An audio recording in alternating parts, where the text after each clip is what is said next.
नमस्कार दोस्तों, आप सभी का बहुत बहुत स्वागत है रोथिन्स अकाउंटेंसी क्लासेस पर। दोस्तों, आज जो विषय के ऊपर मैं बोलने जा रहा हूं और जो विषय मैं आप लोगों को सिखाने जा रहा हूं, जिन्होंने भी कॉमर्स लिया है क्लास 11 में, सबको अकाउंटेंसी एक सब्जेक्ट मिलेगा और इस सब्जेक्ट में जो पहला प्रैक्टिकल प्रॉब्लम सॉल्व करने को आप लोगों को मिलेगा, इसका नाम है अकाउंटिंग इक्वेशन।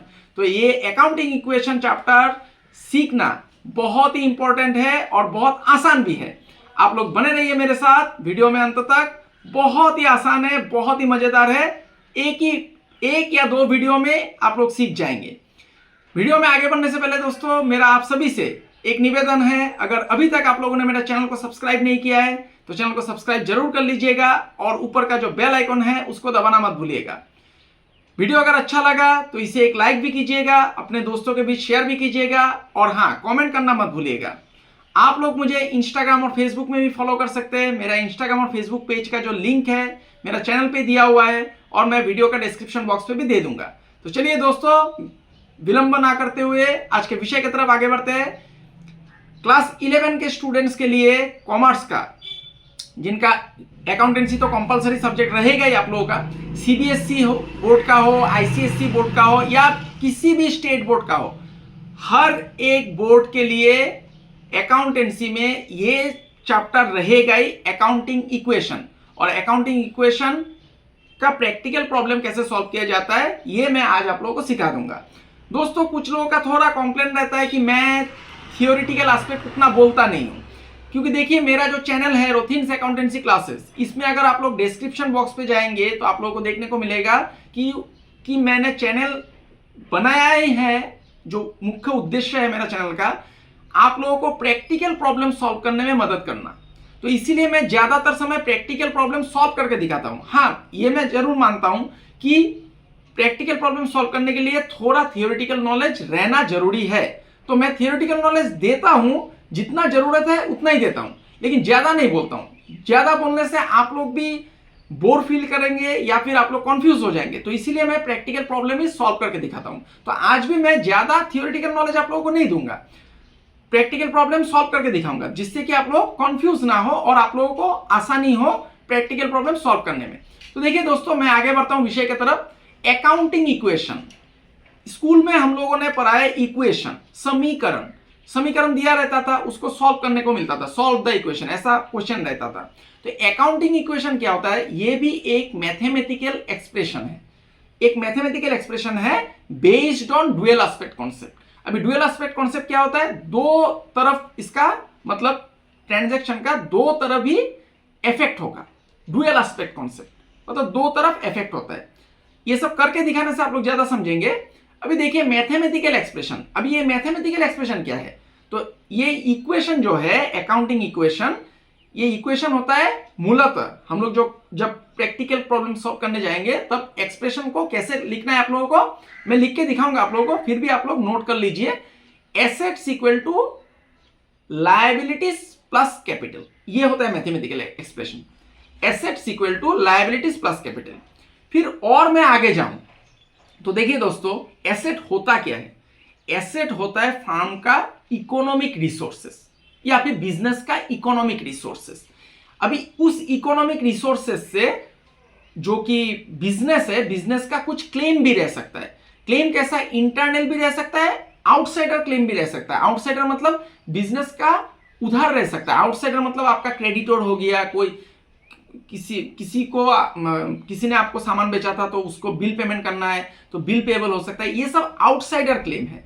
इंटरनल क्लेम भी हो सकता है, मतलब ये तो आउटसाइडर क्लेम मतलब एक्सटर्नल क्लेम हो गया। और इंटरनल क्लेम मतलब जो बिजनेस में जिन्होंने पैसा लगाया, कैपिटल लगाया, तो वो इंटरनल क्लेम हो गया। इसको इक्विटीज बोला जाता है। तो इनसाइडर इक्विटी, आउटसाइडर इक्विटी। तो ये भी और एक इक्वेशन आता है, assets equal to equities. Equities में आउटसाइडर क्लेम भी आता है, इनसाइडर क्लेम भी आता है, मतलब इंटरनल लायबिलिटीज भी आता है और आउटसाइडर लायबिलिटी भी आता है। तो ये मैं इक्वेशन आप लोगों को दे दूंगा, तभी आप लोगों का ज्यादा क्लियर होगा। अभी देखिए अकाउंटिंग इक्वेशन जब आप लोग बनाने जाएंगे तब देखिए इसमें तीन एलिमेंट है, मूलतः तीन एलिमेंट है। देखिए मैंने पहले आप लोगों को बोला था कि एक्सप्रेशन कैसा है, मैथमेटिकल एक्सप्रेशन है assets equal to liabilities plus capital. तो एसेट एक एलिमेंट हो गया, दूसरा लायबिलिटीज हो गया, और तीसरा एलिमेंट हो गया कैपिटल। अभी जब आप लोग अकाउंटिंग इक्वेशन का प्रैक्टिकल प्रॉब्लम सॉल्व करने जाएंगे तब एक एलिमेंट में ही इफेक्ट हो सकता है, एसेट पे ही, या फिर लायबिलिटीज में ही हो सकता है, या फिर कैपिटल में हो सकता है, या फिर दो एलिमेंट में इफेक्ट हो सकता है, एसेट और लायबिलिटीज में, या फिर एसेट और कैपिटल में, या फिर लायबिलिटीज और कैपिटल में, ठीक है, या फिर तीनों में इफेक्ट हो सकता है, एसेट लायबिलिटीज कैपिटल तीनों एलिमेंट में इफेक्ट हो सकता है। तो ये प्रैक्टिकल प्रॉब्लम अभी मैं करके दिखाऊंगा, इससे आप लोगों का कॉन्सेप्ट क्लियर हो जाएगा। तो चलिए दोस्तों प्रैक्टिकल प्रॉब्लम बनाते हैं। मैं अभी कैमरा को बोलता हूं कॉपी की तरफ फोकस करने के लिए। तो देखिए दोस्तों, अकाउंटिंग इक्वेशन का ये सब है इक्वेशन, मेन इक्वेशन जो आपको प्रैक्टिकल प्रॉब्लम करना पड़ेगा, ये है main equation, assets equal to liabilities plus capital. और जो मैंने थ्योरी में अभी आप लोगों को बोला था कि equity is equal to asset, equity में इंटरनल क्लेम भी हो सकता है, एक्सटर्नल क्लेम भी हो सकता है। मतलब इंटरनल क्लेम मतलब आपका बिजनेस में जिन्होंने कैपिटल लगाया है या फिर आपने कैपिटल लगाया है वो आपके लिए क्लेम हो जाता है, तो वो इंटरनल क्लेम है। और एक्सटर्नल क्लेम मतलब आउटसाइडर लायबिलिटी, जो कि क्रेडिटर हो सकता है, बिल पेबल हो सकता है, या फिर कोई पैसा देना बाकी है आउटस्टैंडिंग, ये सब आउटसाइडर लायबिलिटी होता है। ये देखिए मैंने लिख दिया आउटसाइडर इक्विटी और ओनर्स इक्विटी, ओनर मतलब मालिक का, ठीक है। तो इसको आप लोग स्क्रीनशॉट ले लीजिएगा, इसका एमसीक्यू रह सकता है, मल्टीपल चॉइस क्वेश्चन रह सकता है, तो उसमें आप लोगों को पूछा जा सकता है। और अभी हम लोग जब प्रैक्टिकल प्रॉब्लम सॉल्व करेंगे तब इस इक्वेशन को लेंगे, मैथमेटिकल एक्सप्रेशन यही है, assets equal to liabilities plus capital, ठीक है दोस्तों। तो चलिए अभी मैं दो क्वेश्चन अभी आप लोगों को मैं सॉल्व करके दिखाऊंगा। तो ये एक क्वेश्चन है, इसका आप लोग स्क्रीनशॉट ले लीजिएगा, ठीक है। देखिए क्या बोल रहा है, एक बार मैं क्वेश्चन समझा देता हूं। Prepare an accounting equation on the basis of the following transaction. ये नीचे कुछ ट्रांजैक्शन दिया गया है, इससे आप लोगों को अकाउंटिंग इक्वेशन बनाना है। तो चलिए दोस्तों, बहुत ही आसान है, बने रहिए वीडियो में अंत तक, सीख जाएंगे। अकाउंटिंग इक्वेशन बोल के लिख दीजिए। आज मैं स्केल का इस्तेमाल करूंगा दोस्तों, क्योंकि आप लोग पेंसिल और स्केल दोनों का इस्तेमाल कीजिएगा। आज मैं स्केल का इस्तेमाल करूंगा क्योंकि लाइन अगर जिगजैग हो जाएगा तो दिक्कत हो जाएगा। तो देखिए मैं स्केल का इस्तेमाल करूंगा, यहां पर मैं लाइन खींच लेता हूं, ठीक है। मैं कलम से लाइन खींच रहा हूं, आप लोग पेंसिल और स्केल का इस्तेमाल कीजिएगा। थोड़ा बड़ा करके इसको खींचना है, ठीक है। तो पहला देखिए, पहला सीरियल नंबर है 1 2 3 4 5, तो पहला कॉलम हो जाएगा सीरियल नंबर, ये मैं सीरियल नंबर दे देता हूं यहाँ पर, ठीक है। दूसरा आ जाएगा ट्रांजैक्शंस, आपको ट्रांजैक्शन सब लिखना है, तो इसको थोड़ा बड़ा करके लिखिए, इतना तक हो जाएगा, ठीक है। उसके बाद एसेट्स इक्वल टू, अभी मैंने इक्वेशन आप लोगों को दिया था, assets equal to liabilities plus capital, ये दिया था मैंने आप लोगों को, ये देखिए assets equal to liabilities plus capital. तो एसेट लिखना है आपको और लायबिलिटीज प्लस कैपिटल अलग एक कॉलम में लिखना है, ठीक है। तो चलिए एसेट को थोड़ा बड़ा करके लिखना है आपको, एसेट्स, ये देखिए मैं यहाँ पर एसेट लिख देता हूँ, एसेट लिख दिया मैंने। अभी लायबिलिटीज प्लस कैपिटल ये एक घर होगा। अभी देखिए serial number SL dot NO dot लिख दीजिए, उसके बाद ट्रांजैक्शंस लिखिए, उसके बाद लिखिए ऊपर में लिखना है एसेट। अभी एसेट तो बहुत सारा एसेट रहेगा दोस्तों, एसेट का तो नाम आप लोगों को पता नहीं है, जब आप लोग ट्रांजैक्शन करने जाएंगे तभी आप लोगों को पता चलेगा कि क्या क्या एसेट है। तो एसेट ऐसे ऊपर में लिख दीजिए एसेट्स, फिर लिखिए ऊपर में लायबिलिटीज। अभी लायबिलिटीज भी कई सारा हो सकता है, नाम तो आपको पता नहीं है। जब ट्रांजैक्शन आप लोग करेंगे, यहाँ पर प्लॉट करेंगे मतलब इक्वेशन में, तब आप लोगों को पता चलेगा कि कौन सा लायबिलिटीज है, ठीक है। तो इसीलिए सिर्फ लायबिलिटीज लिखिए और नीचे लायबिलिटीज का नाम लिखना पड़ेगा। ये देखिए मैथमेटिकल एक्सप्रेशन हो गया, assets equal to liabilities plus capital. अंत में जाके आपको आपका जितना एसेट का टोटल आएगा लायबिलिटीज प्लस कैपिटल करके उतना ही आना है, तभी आपने सही बनाया है, नहीं तो गलत हो जाएगा। तो देखिए अभी पहला ट्रांजेक्शन मैं दिखाऊंगा, क्या है, स्टार्टेड बिजनेस विथ कैश, इसको लिखिए पहले, started business with cash, started business with cash लिख दिया मैंने। देखिए हो गया दोस्तों, started business with cash. Amount देखिए कितना है, 20,000, 20,000 है।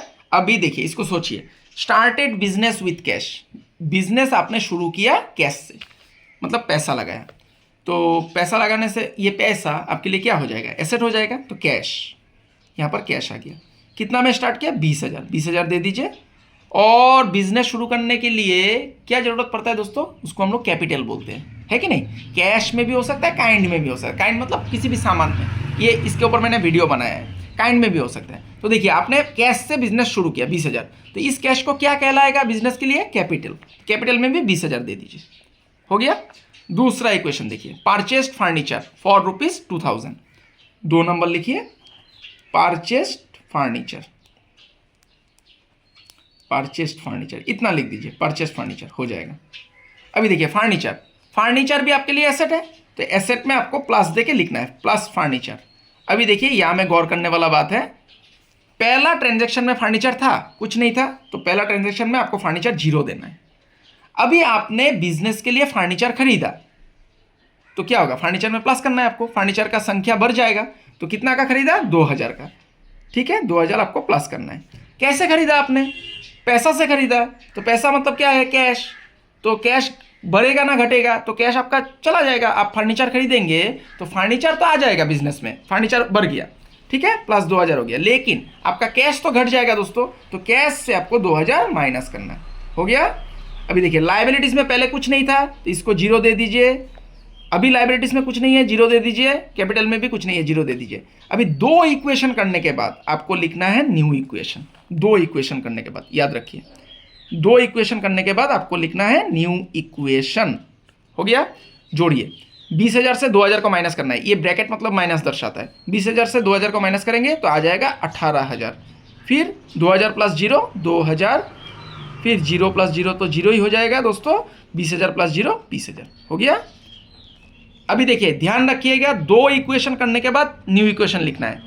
अभी क्या करेंगे हम लोग, एक इक्वेशन लिखने के बाद ही न्यू इक्वेशन आ जाएगा, एक इक्वेशन लिखने के बाद ही। अभी देखिए तीसरा इक्वेशन क्या है, ये देखिए मैं कैमरा को बोलूंगा ऊपर लेने के लिए, पेड रेंट, ठीक है, तो इसको लिखिए पेड रेंट,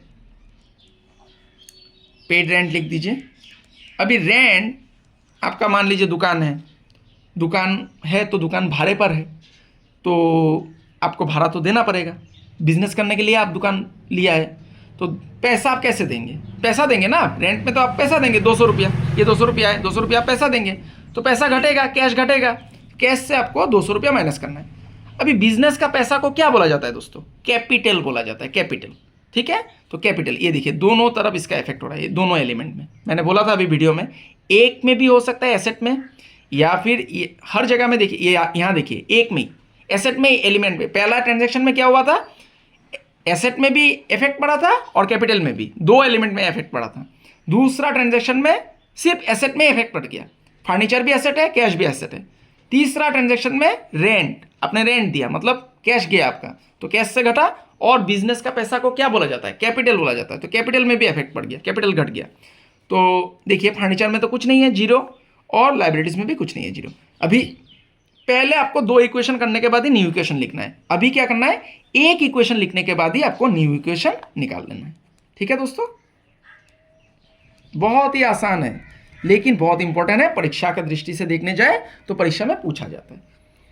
18000 से 200 को माइनस कीजिए, 17800, 2000 प्लस 0 2000, और ये हो गया 0 प्लस 0 0, 20000 से 200 को माइनस करेंगे 19800, हो गया यहाँ तक क्लियर।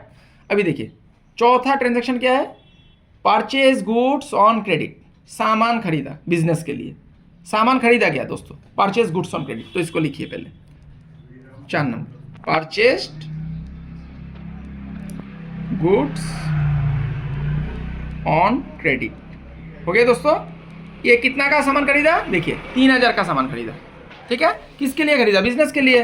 तो सामान को क्या बोला जाता है, नाम तो नहीं है, तो नाम नहीं रहने से सामान को स्टॉक बोला जाता है। क्या बोला जाता है दोस्तों, स्टॉक, STOCK लिख दिया मैंने। अभी देखिए, अभी पहले से आपको लिख के आना है, पहला ट्रांजैक्शन में आपका स्टॉक नहीं था, 0 लिख दीजिए, दूसरा ट्रांजैक्शन में भी नहीं था, 0 लिख दीजिए, अभी न्यू इक्वेशन में भी नहीं था, 0 लिख दीजिए, फिर तीसरा ट्रांजैक्शन में नहीं था, 0 लिख दीजिए, फिर न्यू इक्वेशन में नहीं था, 0 लिख दीजिए। अभी आपने सामान खरीदा बिजनेस के लिए, कितना का, 3000 का सामान खरीदा, तो सामान खरीदने से तो सामान का परिमाण तो बढ़ जाएगा, तो स्टॉक बढ़ेगा, 3000 आपका एसेट में बढ़ गया, ठीक है। तो सामान आपने कैसे खरीदा, देखिए क्रेडिट में खरीदा, बाकी में। तो जो आपको सामान देता है दोस्तों उसको सप्लायर बोला जाता है, मतलब क्रेडिटर, सप्लायर मतलब क्रेडिटर, उधार पे आपने सामान खरीदा बाकी में, तो क्रेडिटर लिख दीजिए। क्रेडिटर मैंने लिख दिया, तो क्रेडिटर तो हम लोगों ने पहले से ही 0 दे के आया है, तो अभी आपका उधार बढ़ेगा ना घटेगा, अभी आपका उधार बढ़ गया, 3000 आपका उधार बढ़ गया, मतलब आपको क्रेडिटर ने सामान दिया तो आपको पैसा देना है, तो आपका लायबिलिटीज उधार बढ़ गया। तो देखिए 3000 यहाँ में भी प्लस हो जाएगा, हो गया। कैपिटल में कुछ नहीं है, 0 दे दीजिए, फिर फर्नीचर में भी कुछ नहीं है, 0 दे दीजिए, और कैश में भी कुछ नहीं है, 0 दे दीजिए, हो गया। अभी फिर से आपको न्यू इक्वेशन करना है। अभी देखिए, पहले हम लोगों ने 2 इक्वेशन किया था, उसके बाद न्यू इक्वेशन। अभी एक एक इक्वेशन करने के बाद ही न्यू इक्वेशन आपको लिखना है। हो गया दोस्तों? तो 17,800 प्लस 0 17,800, 2,000 प्लस 0 2,000, 3,000 प्लस 0 3,000, फिर यहाँ पे 3,000 प्लस 0 3,000, फिर यहाँ पे 19,800 प्लस 0 19,800, और एक अंतिम ट्रांजैक्शन बच गया। देखिए, सोल्ड गुड्स कॉस्ट प्राइस 2,000, मतलब सामान का दाम था 2,000, इसको बेचा गया कितना में? For 5,000 on cash. कैश में बेचा गया दोस्तों सामान। तो देखिए, 2,000 का सामान को 5,000 में बेचा तो 3,000 रुपया प्रॉफिट हो गया। 2,000 का सामान को 3,000 में बेचा गया, मतलब 3,000 रुपया प्रॉफिट हो गया। तो कैसे लिखना है आपको? ट्रांजैक्शन में लिखना है sold goods at profit, sold goods at profit. ठीक है, सोल्ड गुड्स एट प्रॉफिट ऐसे लिख देना है। और देखना है, अभी देखिए, सामान आपने बेचा, 2,000 का सामान बेचा, मिला कितना? 5,000। 5,000 कैश मिला, तो कैश में 5,000 जुड़ जाएगा। ठीक है, ये कैश है, कैश में 5,000 जुड़ गया। और 2,000 का सामान आपने बेचा, तो 2,000 का सामान क्या है? नाम नहीं है, स्टॉक है। तो 2,000 का सामान आपका घट जाएगा, 2,000 माइनस कर दीजिए। और फर्नीचर में तो कुछ नहीं है, 0 बिठा दीजिए। अभी देखिए, 2,000 का सामान को आपने 5,000 में बेच दिया, तो आपका 3,000 लाभ हुआ है, मुनाफा हुआ है। तो लाभ होने से कैपिटल बढ़ता है दोस्तों, और लॉस होने से कैपिटल घटता है। तो कैपिटल में 3,000 आपका मुनाफा, आपका कैपिटल बढ़ गया, तो 3,000 आपको जोड़ देना है। ठीक है, मुनाफा होने से कैपिटल के साथ जोड़ना है, और लॉस होने से कैपिटल से माइनस करना है। क्रेडिटर में कुछ नहीं है, 0। अभी देखिए, सब इक्वेशन हो गया। अभी फाइनल इक्वेशन लिखना है आपको, अंत में फाइनल इक्वेशन लिखना है। ठीक है, फाइनल इक्वेशन 17,800 और 5,000 कितना हो जाएगा? 22,800। 2,000 प्लस 0 2,000, 3,000 माइनस 2,000 कितना हो जाएगा दोस्तों? 1,000, और 3,000 प्लस 0 3,000 हो गया। 19,800 प्लस 3,000 कितना हो जाएगा? 22,800 हो गया। तो देखिए, अभी जोड़ के देखना होगा दोनों साइड इक्वल हुआ है कि नहीं। ये साइड में जितना आएगा एसेट साइड में, इस साइड में जोड़ के एक ही आना है। तो 22,800 प्लस 3,000 राफ में लिख दीजिए। 22,800 प्लस 3,000 कितना होता है? 25,800। 25,800, और यहाँ पे देखिए 25,800 हो रहा है कि नहीं। 22,800 और 3,000, ये भी 25,800 आ गया। तो इसका मतलब हम लोगों ने इक्वेशन को सही से प्लॉट किया, दोनों साइड इक्वल हो गया। इसका आप लोग स्क्रीनशॉट ले लीजिए, पूरा सिर्फ इक्वेशन का स्क्रीनशॉट ले लीजिए। मैं कैमरा को बोलूँगा थोड़ा सामने से करने के लिए। हाँ, हो गया। तो आशा करता हूं दोस्तों आज का क्लास आप लोगों को समझ में आया है। मैंने आप लोगों को बोला था वीडियो में शुरू में कि 2 क्वेश्चन सॉल्व करके दिखाऊंगा, तो मैंने आज एक ही क्वेश्चन आप लोगों को सॉल्व करके दिखाया है। अगला वीडियो में मैं थोड़ा एडवांस लेवल का क्वेश्चन आप लोगों को 2 क्वेश्चन सॉल्व करके दिखाऊंगा।